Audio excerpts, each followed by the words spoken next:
Muchísimas gracias. Muy buenas tardes a todos y todas las senadores, a la presidenta del Honorable Senado de la Nación, la doctora Cristina Fernández de Kirchner, a cada uno de los integrantes de este cuerpo, a los trabajadores legislativos, asesores, personal técnico, a todos los que a diario permiten el normal funcionamiento de este poder del Estado. Agradezco muy especialmente a los 72 señores senadores y senadoras por recibirme y juntos poder ejercer este ejercicio de la democracia. Luego de asumir en este cargo, enviamos a este honorable Senado por escrito las respuestas del informe 131, que espero que haya sido de utilidad para la tarea que todos vienen desarrollando. En esta ocasión también decidimos ponernos a disposición para realizar la presente sesión legislativa con todos los representantes aquí presentes. Quiero dejar muy en claro que cumpliendo con lo que me honró el señor Presidente de la Nación y como gobernador también en uso de licencia, es muy importante este diálogo, un diálogo en relación fluida, fundamentalmente con esta casa, que es la casa del federalismo. Lo hago en un contexto muy especial del mundo y de nuestro país. Se están viviendo cambios que seguramente en un futuro muy cercano será motivo de registro por parte de los historiadores que tendrán que evaluar. Estamos saliendo de una pandemia, algo que no ocurría hace más de 100 años en la historia de la humanidad, y saliendo de este proceso de pandemia, algo inesperado por todos también, una guerra en Europa, la invasión de Rusia a otro país como Ucrania, con el impacto económico y social y todo lo que estamos viendo a nivel mundial. Manejo de la pandemia en nuestro país también merece una consideración especial y lo voy a hacer como médico, digamos, y habiendo tenido la alta responsabilidad también de ocupar un lugar de trascendencia en el gobierno de la presidenta Cristina Fernández de Kirchner, cuando me honró ser su ministro de Salud de la Nación. Y en ese contexto quiero decir que el manejo de una pandemia es algo extremadamente especial y muy singular. Por eso, defender el contexto en el que se dio, defender las acciones que se vinieron llevando adelante, los consensos necesarios, la incorporación a través de Zoom en aquel momento de todo lo que todos recordáramos, la presencia de nuestros académicos, la presencia de las sociedades científicas y a partir de ahí generar en forma consensuada la planificación que luego dio motivo de todo lo que tiene que ver con lo que es el abordaje que se hizo de la pandemia. Pero todo fue en el marco del consenso y del ámbito federal de las discusiones. Como también recordar que Argentina tiene una larga trayectoria en materia de vacunas. Argentina fue uno de los países que más vacunas consiguió en aquel momento, absolutamente de todas las vacunas que estaban disponibles en aquel momento. Y luego cuando me incorporo al gobierno se completaron la totalidad de las vacunas existentes en el mercado. Pero también quiero rescatar que Argentina tiene, repito, una larga tradición en inmunización, vinculado a lo que es que tiene un calendario de vacunas que son vacunas públicas, vacunas gratuitas y vacunas obligatorias, muy importante en la región, digamos, quizá uno de los más importantes en la región y también reconocido esto a nivel global. Este Congreso también fue protagonista, luego voy a mencionar el tema vacuna, porque creo que es un capítulo que todos le tenemos que prestar muchísima atención como una política al mediano y al largo plazo. Pero este Congreso también fue testigo de todo lo que pasó, vinculado a lo que es, en aquel contexto, las ayudas extraordinarias por parte de un Estado presente, como es el IFE, como es el ATP, un ATP que ha llegado a más de 300.000 unidades productivas, más del 75% de las pymes en la Argentina. Entonces, esta pequeña introducción es para decir que a veces, en el ámbito de la democracia, todos podemos tener diferencias, podemos pensar distinto. Eso es bueno, es sano, tiene que ver con el sano disenso, pero también tienen que haber políticas en las cuales todos coincidimos. Y voy a empezar por esto. Y en ese marco creo que es importante destacar que nos encaminamos a cumplir 40 años de democracia. Y eso creo que es un valor por todos reconocido. 40 años de democracia es un logro colectivo de absolutamente todos los protagonistas de los partidos políticos, organizaciones sociales, los ciudadanos, de todo nuestro pueblo, la democracia. Las instituciones democráticas han atravesado, y todos lo sabemos, diferentes crisis políticas y económicas, situaciones de estabilidad, de expansión, desafíos, etcétera, etcétera, pero se siguió con el funcionamiento básico normal, siempre encontrando las formas de adaptarse y sobreponerse a todas las dificultades que se presentaron.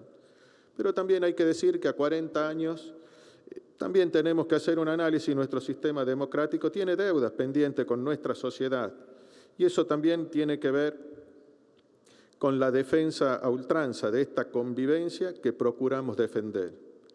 Además de entender la democracia como el sistema que regula el funcionamiento social, de gobierno y electoral que todos los aquí presentes compartimos, refiere a los vínculos también de la sociedad y los derechos sociales. En democracia, desde mi punto de vista, no hay lugar para el odio, para la discriminación y mucho menos para la intolerancia. Otro de los capítulos que tienen que ver con lo que nos une. Este año conmemoramos 40 años también de un hecho conmocionante, como los que tuvieron lugar durante el conflicto bélico del Atlántico Sur, la Guerra de Malvinas. Moviliza hasta el día de hoy la entrega de nuestros héroes, quienes quedaron en las islas, argentinos y argentinas que entregaron todo para defender nuestra soberanía nacional. Sí, también cumplimos hoy, aquí una vez más, con honrarlo y homenajearlo. Tenemos que seguir trabajando incansablemente para lograr en forma pacífica y de una buena vez por todas la recuperación y el ejercicio pleno de todos nuestros derechos sobre nuestras Islas Malvinas, Georgia del Sur, Sandy del Sur y los espacios marítimos e insulares correspondientes. Otro hecho central, 7 años. 7 años de una consigna que marcó una impronta, un antes y un después. 7 años que tienen que ver con una política de género. 7 años con un eslogan que fue ni una menos. Y esto nació acá en la Argentina con mucha fuerza, se expandió a gran parte de América Latina y hoy ya está presente en gran parte del mundo.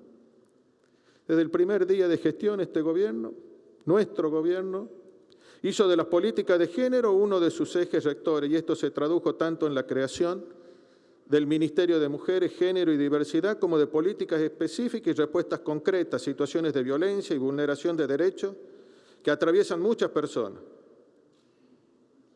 Quiero mencionar el Plan Nacional de Acción contra la Violencia, que llevó adelante una serie innumerable de acciones, más de 140, desde programas que tienen que ver con acompañar, acercar derechos, producir.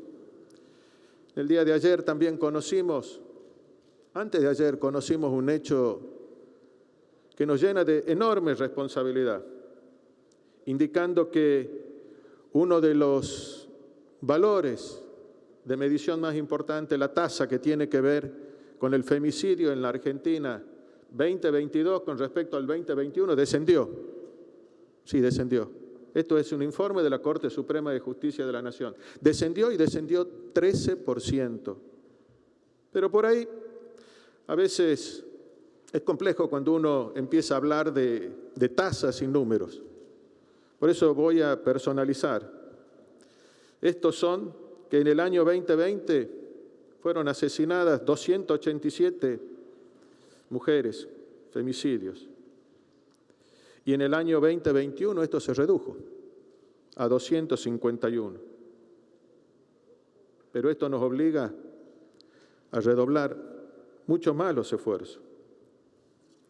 Los factores más relevantes que muchas veces explican la desigualdad tienen que ver también con las más altas tasas que estamos viendo hoy en nuestro país vinculado al porcentaje de mujeres que han conseguido trabajo. En el cuarto trimestre del 2021 se verificó una reducción en la tasa del desempleo de las mujeres, no solo con respecto al 19, sino con respecto también a tasas anteriores.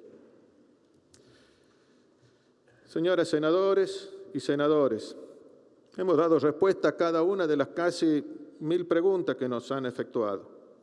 Como señalé, nuestra intención es que la información que brindemos sobre la marcha de gobierno por parte de sea un diálogo real y una relación de trabajo intensa. En estas preguntas manifestaron interés y preocupación por diferentes temas que son para nosotros también relevantes y ocupan un lugar central. Quisiera retomar algunas preocupaciones compartidas y desarrollar algunos puntos que tienen que ver con lo aquí planteado. Voy a empezar por lo que tiene que ver con lo que es el crecimiento. En el año 2021 la economía argentina se expandió 10,3%, recuperando en un solo año el impacto de la pandemia en el aparato productivo. El descenso había estado en el orden del 9% la caída del PBI. En el año 2021, mediante políticas activas, se recuperó, siendo el dato oficial, 10,3%. Y esa dinámica virtuosa continuó en lo que va del año. El índice mensual de la actividad económica del INDEC, que tiene que ver con la industria, el EMAI, lleva 13 meses consecutivos de crecimiento interanual. En el primer trimestre de este año, el crecimiento acumuló una tasa del 6,1%. De esta manera no solo se recupera la economía, sino que además los niveles previos a los que estábamos en el 2019. La recuperación fue además generalizada. 13 de los sectores que forman parte de la actividad de este y que componen este índice están por arriba del 2020. En particular, se ha demostrado un crecimiento de ciertos sectores, el comercio, la industria, la construcción. El nivel de utilización de la capacidad instalada de la industria alcanzó también un nivel muy importante. En nuestro espacio político decimos, gobernar es dar trabajo. Por eso la expansión de la economía y las políticas implementadas dieron lugar a una mejora sostenida de la situación laboral en el país.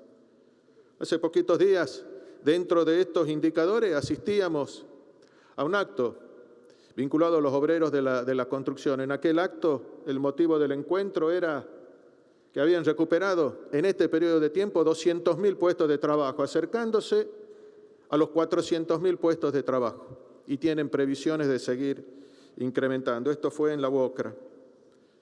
Ayer, antes de ayer, el sector de los mecánicos, nuestro gremio de ESMATA, también celebraba un nuevo aniversario, y el motivo era la incorporación de más de 70.000 nuevos puestos de trabajo. Por eso es importante que en el marco de esta recuperación económica hay un indicador que impacta directo, que tiene que ver con el descenso que hemos observado del desempleo. Un desempleo que en el último trimestre del año pasado alcanzó un valor del 7%. Más empleo.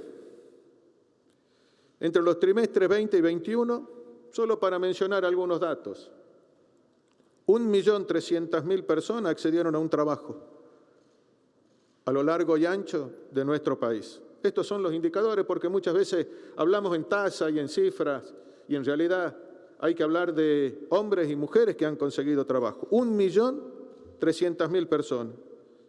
Número de trabajadoras y trabajadores con empleo asalariado del sector privado acumula al día de hoy 14 meses consecutivos de crecimiento. En concreto, en los últimos 4 meses, 87.000 personas accedieron a un empleo formal.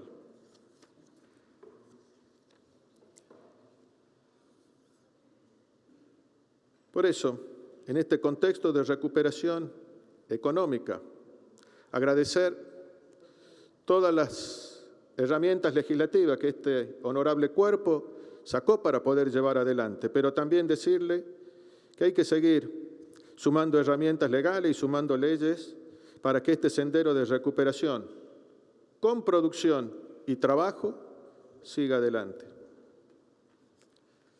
En el marco de las iniciativas por todos conocidas, esto de convertir los planes sociales en trabajo, es una tarea central.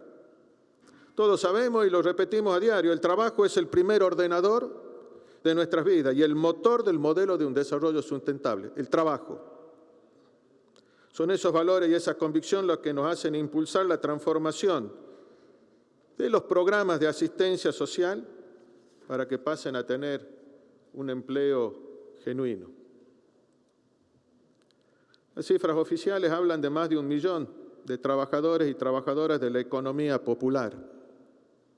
Son parte de este programa Potenciar Trabajo, un programa que desarrolla proyectos productivos, sociocomunitarios, sociolaborales, pero fundamentalmente lo que hace es que impulsa la terminalidad educativa. En esta línea también hay que presentar la promoción de empleo, que tiene que ver con todos los trabajadores rurales, que compatibiliza los planes sociales con empleo y el trabajo registrado. Queremos que la economía popular genere mayor valor agregado y pueda crear empleo de calidad en todos los rubros que tengan que ver con los textiles, producción de alimentos, reciclado. La inflación es uno de los grandes problemas. Todos aquí sabemos que es un problema que lleva mucho tiempo en nuestro país, décadas, y que por lo tanto tiene características particulares. Lo sabíamos al asumir nuestro gobierno y éramos conscientes de esto. Recibimos una tasa de inflación de 53.8% anual, cuando todavía no existían los problemas que luego sobrevinieron. Me refiero a la pandemia y me refiero a la guerra que hoy estamos viviendo y que el mundo está viviendo. Hoy la inflación en general y los precios de los combustibles y los alimentos en particular concentran la atención de todos los gobiernos del mundo. Señoras senadoras y senadores, solo para mencionar algunos hechos de estos últimos días, por todos conocidos, pero lo quiero reflejar acá. La cotización del crudo lleva 6 semanas en alza en todo el mundo. Los países miembros de la Unión Europea resolvieron recortar un 90% las importaciones de petróleo provenientes de Rusia para fin de año, lo que configura un escenario muy complejo. El Banco Mundial informa que el precio del gas natural en América del Norte aumentó un 90% interanual con respecto a marzo. Japón, 128%. Y Europa, 592%. Según la Organización de las Naciones Unidas para la Alimentación y la Agricultura, los precios de los alimentos a nivel internacional en abril, solo en abril, crecieron 29,8% con respecto al mismo periodo del año anterior. Los debates en el foro de Davos han girado sobre 2 cuestiones: precios de alimentos y energía. Hace pocas horas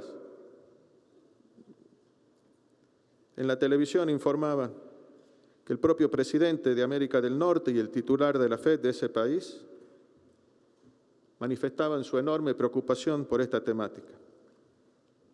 Si tomamos en contexto esta cuenta, difícilmente podamos comprender la situación en la que se encuentra nuestro país y la región en tema inflacionario. La inflación, no hay duda, y nos tenemos que hacer cargo, es el principal problema que tenemos que atender. Es un fenómeno propio de larga data y, como todos sabemos, tiene múltiples razones. Tenemos que recuperar el valor de nuestra moneda, del peso, del salario. Las múltiples causas aceleraron la inflación estos últimos meses. Tanto en Argentina como el resto del mundo lo sabemos.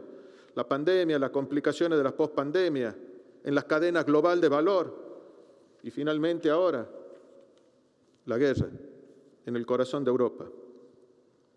El abordaje del gobierno contempla una propuesta integral que considera una serie de políticas, la política fiscal, monetaria, cambiaria, la coordinación de políticas de precio e ingreso, a la recuperación del empleo formal en el sector privado y la consolidación del sendero de crecimiento. Ahora tenemos que afianzar, y esto sí es impostergable, la recuperación de los ingresos reales de los trabajadores, fuertemente reducida en la gestión anterior, con paritarias que tenemos que impulsar que superen la inflación. También hay que entender que los pilares de esta estrategia gradual no se va a resolver de un día para el otro, por eso es gradual, de desinflación, tienen que ver con un paulatino y muy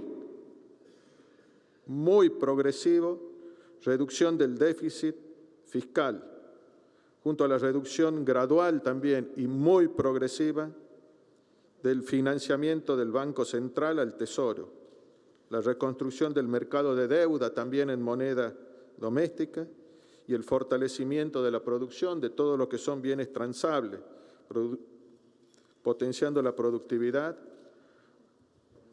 con sistemas relacionados apropiados en el mundo.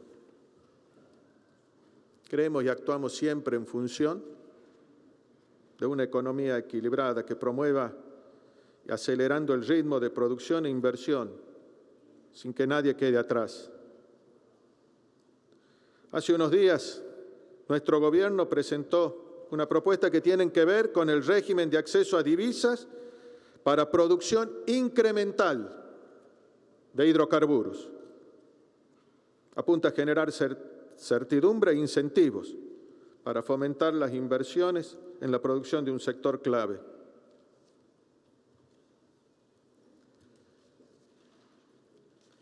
Acuerdo con el Fondo Monetario Internacional y el Club de París.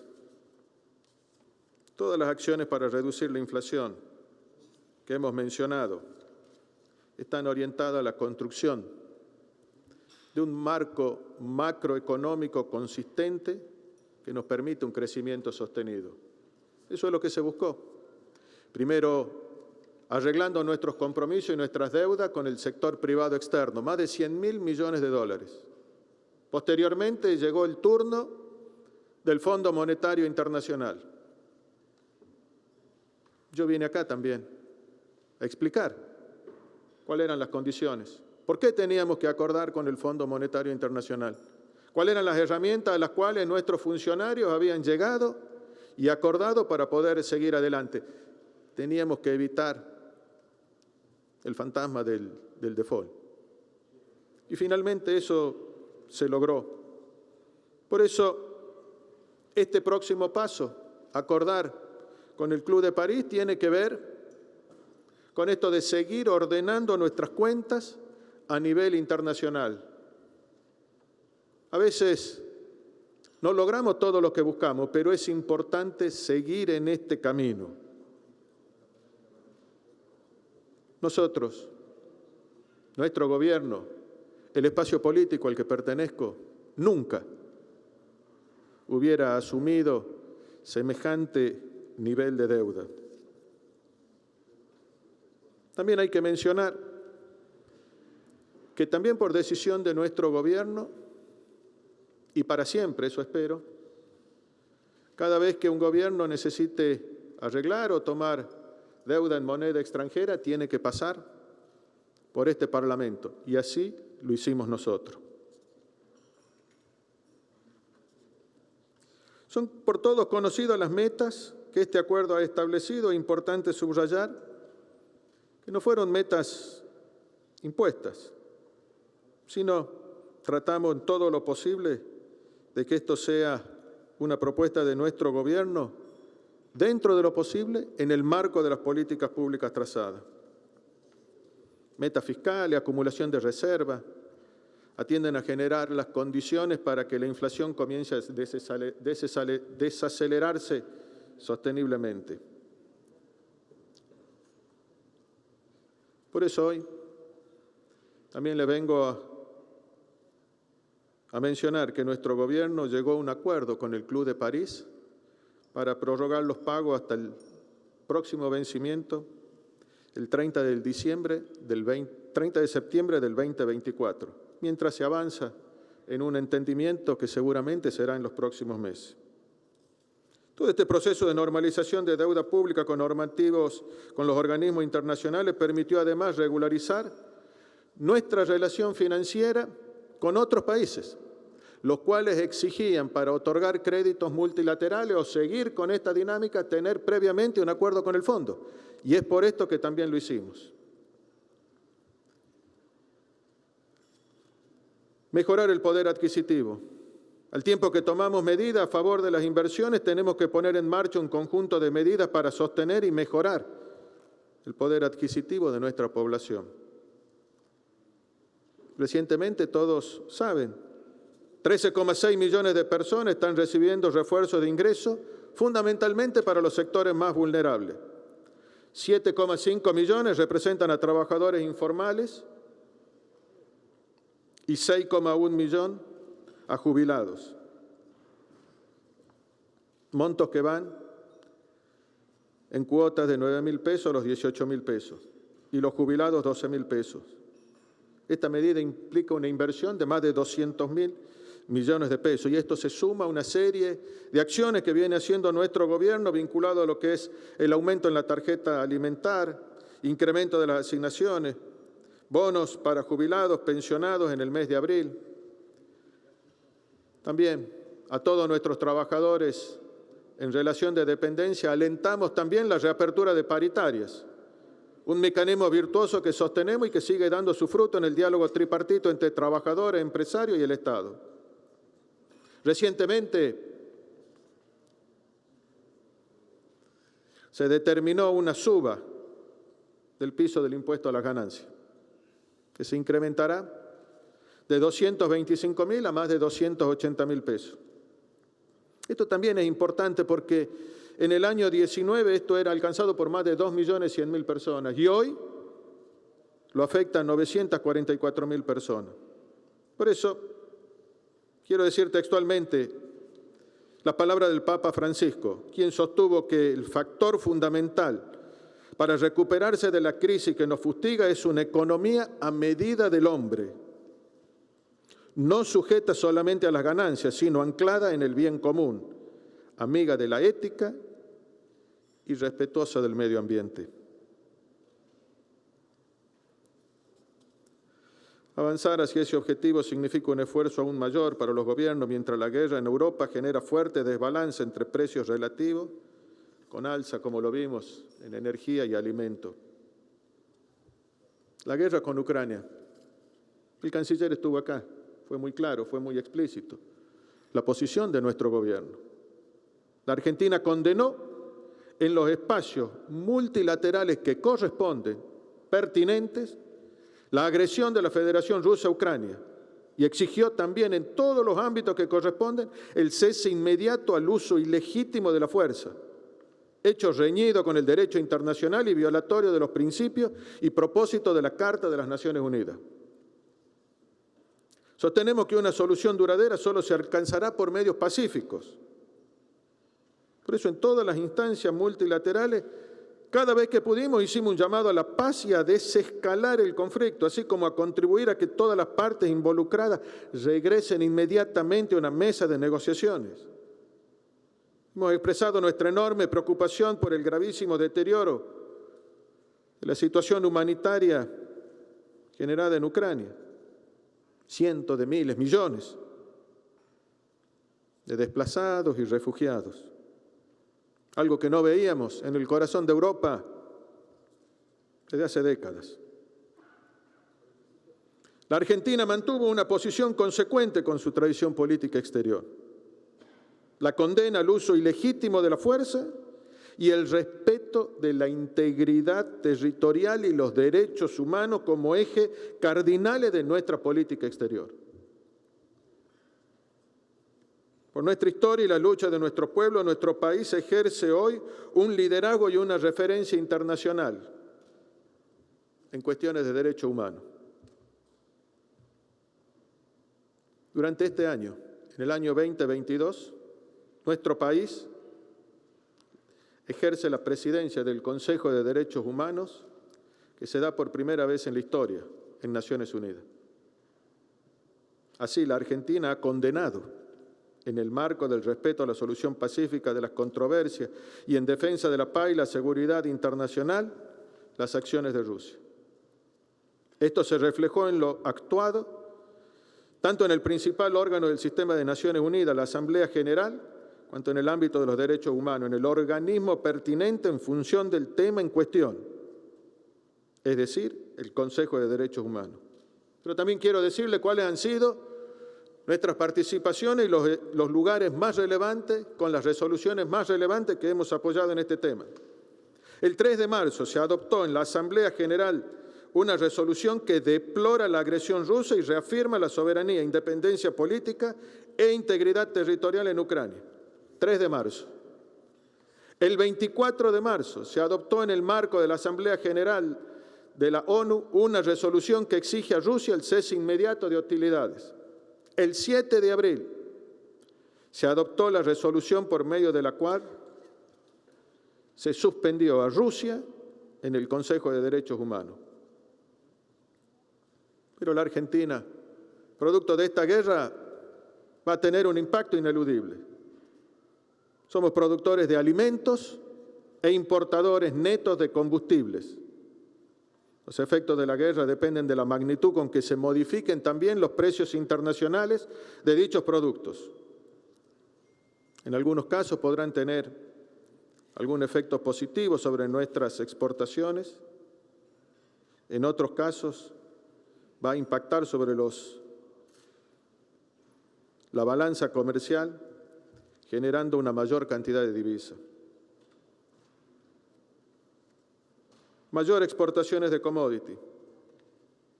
Hay consecuencias que tienen que ver con restricciones a la oferta mundial y la suba de los precios de los commodities agrícolas. Comenzaron a reflejarse los datos del primer trimestre de este año. Los principales productos de nuestra oferta exportable de nuestro país, con excepción del complejo sojero, es muy por encima de los valores del año pasado. Solo para mencionar algunos datos. El trigo tuvimos un crecimiento interanual en sus exportaciones de 117% en los primeros 3 meses del año. Maíz 57%, cebada 116%, aceite de girasol 230%. En todos los casos, el fuerte aumento de precios ya señalado se suman fundamentalmente los volúmenes. No es solo precio, sino también volumen. Según los informes que recibimos del Ministerio de Agricultura, todo esto se logró asegurando previamente el abastecimiento al mercado interno. Pero también hay que decirlo, hay un mayor gasto, en realidad una mayor inversión en importaciones de energía e insumos críticos. Las importaciones argentinas se vieron afectadas vía aumento del precio de la energía y los insumos, por todos conocidos como son los fertilizantes y los combustibles. Nuestro país deberá hacer frente a los aumentos de precio en combustible de gran importancia dentro de las compras en exterior. Solo para mencionar algunos datos. En 2021, 3 de los primeros 5 productos importados fueron, 3 dentro de los 5 primeros productos importados, fueron el gasoil, 2.047 millones de dólares. Gas natural licuado, 1.178 millones de dólares. Y gas natural en estado gaseoso, 965 millones de dólares.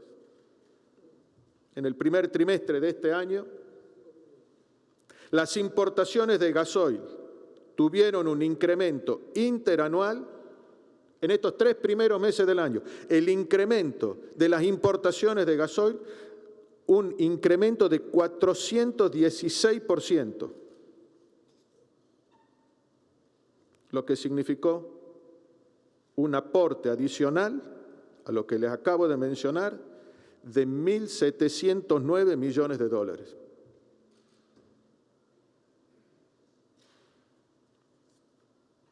El aumento en los precios de los alimentos La suba de los precios internacionales de los commodities están ejerciendo presión en el precio local de los alimentos, pero también en todo el mundo.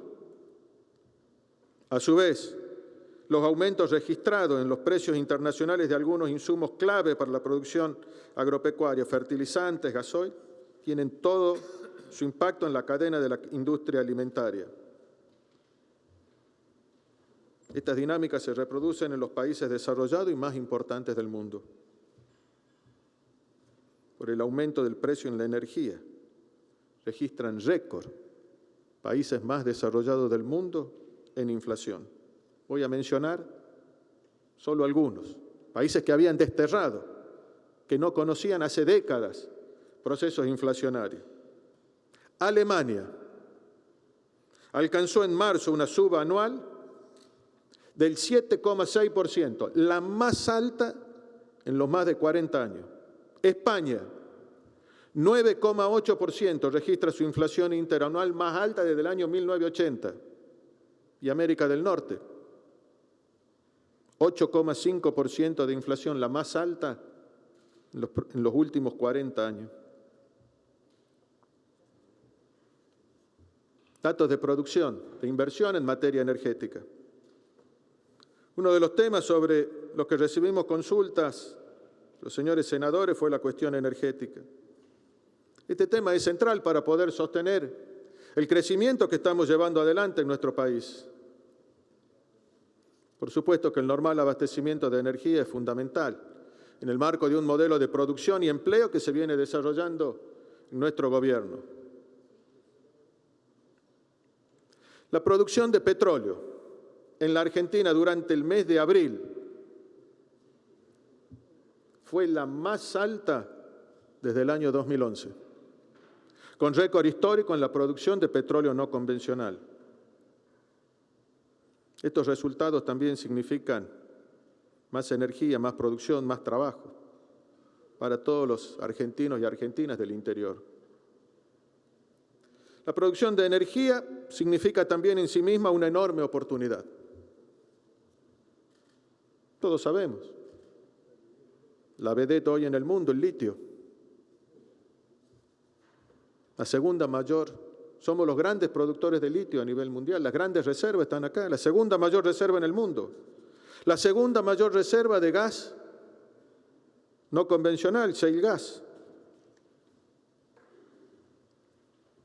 También hay que decir el interés que ha demostrado a nivel internacional, la potencialidad que tenemos en la producción de otro tipo de energías.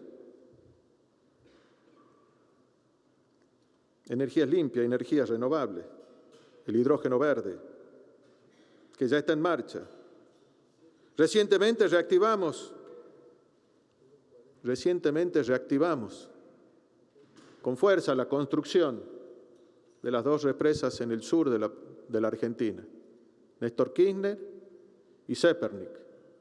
Cada una de ellas, una aporta 980 megavatios y la otra 360 megavatios que se van a incorporar a la red interconectada nacional. Este financiamiento ya está asegurado.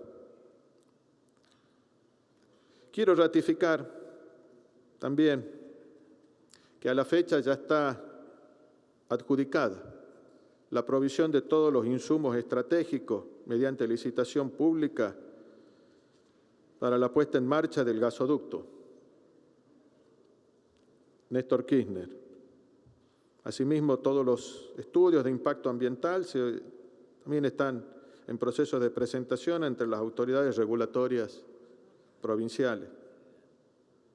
Pero también la licitación de las obras civiles será lanzada en los próximos días, avanzando de esta manera con todos los pasos correspondientes para poner en marcha este gasoducto, lo cual va a permitir incrementar la producción de shale gas, gas no convencional en la Argentina, por arriba de un 25% en su transporte, ayudando a desarrollar todo el potencial que hoy hay en lo que se conoce como el yacimiento de Vaca Muerta. Profundizar nuestro desarrollo energético es fundamental, no solo en materia macroeconómica, productiva, sino laboral. en el marco de un país federal. Nos otorga mejores oportunidades de empleo, mejores condiciones para atacar la inflación y mejores condiciones para sostener un proceso de crecimiento que perdure. A todo esto también hay que decir la potencialidad que hay en la Argentina, vinculado a lo que son las energías limpias, las energías renovables. Todos los que estamos acá tenemos conocimiento del potencial que hay en energía eólica y las inversiones que a diario se realizan. Todo lo que tiene que ver con la energía solar, todo lo que tiene que ver con la energía producto de la biomasa. Y así podríamos seguir sumando potencialidades que hoy tiene nuestra Argentina. Un solo dato para mencionar en el marco del norte argentino. Un cultivo, una economía regional como es la caña de azúcar. Ya no es solo azúcar, hoy son usinas también, porque no solo se produce azúcar, sino que también se produce bioetanol, que todos sabemos que se mezclan con las naftas, pero también acá es motivo de análisis, porque hay otros países como Brasil, en el cual se puede usar el 100% del bioetanol en los combustibles a través de lo que son, por todos conocidos, los motores flex. Y eso es un insumo que lo producimos nosotros. Sí, acá nosotros, una economía regional en el norte argentino. También es bioetanol. Lo que se produce en gran parte de la pampa húmeda, el biodiesel. Pero también a partir de lo que tiene que ver con el residuo que queda de la caña de azúcar luego de todo este proceso, eso se puede inyectar en calderas y a partir de eso cogenerar energía. Tucumán tiene 14 ingenios, más de 300.000 hectáreas de caña de azúcar.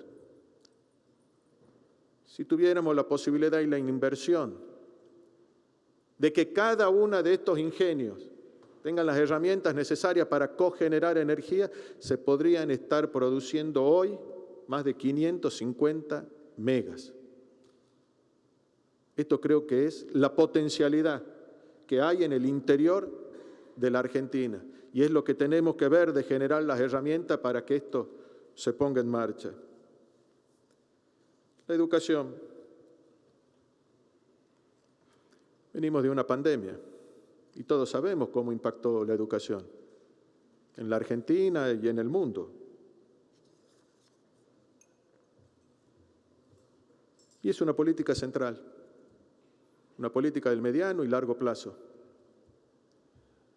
Desde que una criatura entra al jardín hasta que termina la escuela secundaria, pasan muchos periodos democráticos de gobierno. Por eso esta visión del largo plazo. Cuando uno ve que hay países que hace 50, 60 años estaban en la pobreza, estaban en la miseria más absoluta, y uno los ve hoy que son países que incluyen, países educados, países que generan oportunidades, que tienen esta mirada de inclusión hacia adelante, uno dice, ¿cuál fue el secreto? ¿Qué fue lo que pasó en estos países? La respuesta es una sola. El poquito dinero que tenían fue invertido en educación. Por eso ha sido uno de los temas centrales, es la construcción de la educación como el gran elemento que conserva el tejido social. Construir ciudadanía, mejor instrumento, igualar. La escuela donde se construyen las mejores oportunidades. El gobierno, nuestro gobierno, está trabajando en una gran cantidad de acciones y volcando importantes recursos a la revinculación y retención de los estudiantes en el sistema. El gran desafío. Sin educación no hay futuro para nuestro país. Por eso pusimos en marcha diferentes programas. Volver a la escuela. Estudiantes cuyas trayectorias habían sido afectadas por la pandemia. Se hicieron aportes presupuestarios de montos importantes, más de 5.000 millones de pesos para estos programas. Recuperar el vínculo con la escuela pública de niños, niñas, jóvenes, adulto, que lo hayan interrumpido de manera total o parcial. Hay un gran desafío y todos ustedes lo saben. Estamos yendo a buscar a estos chicos, a estas chicas, coordinando con las provincias, con los municipios, con las diferentes organizaciones civiles para que vuelvan a la escuela. Así puedo informarles que teníamos registro de desvinculado del sistema, descendió en forma significativa en el último trimestre. Los datos y las cifras que tenemos es que más de 300.000 estudiantes ahora están donde tienen que estar, aprendiendo en las aulas. De los más de 10 millones de estudiantes. De los más de 10 millones de estudiantes, pero todavía nos quedan un poco más del 1% por incorporar.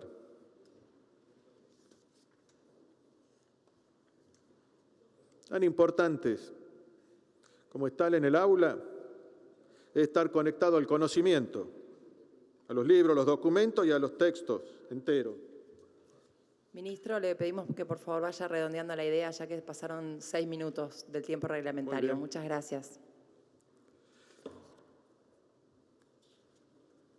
Comentarles de ARSAT, comentarles del potencial que hoy tiene la Argentina, que ha vuelto a recuperar una política pública allá del 2006, potenciada en el 2008, 2009, que ha vuelto a reinstalar satélites en el espacio, aportando a lo que tiene que ver con la banda ancha, población rural dispersa.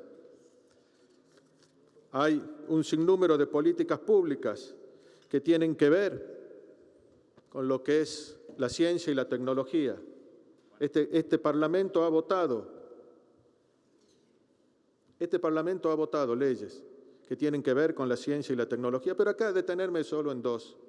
Uno es el HB4 de nuestros científicos, una inversión y un desarrollo público-privado que hoy seguramente, el HB4, el gen del trigo que puede expandir la frontera por su resistencia a la sequía.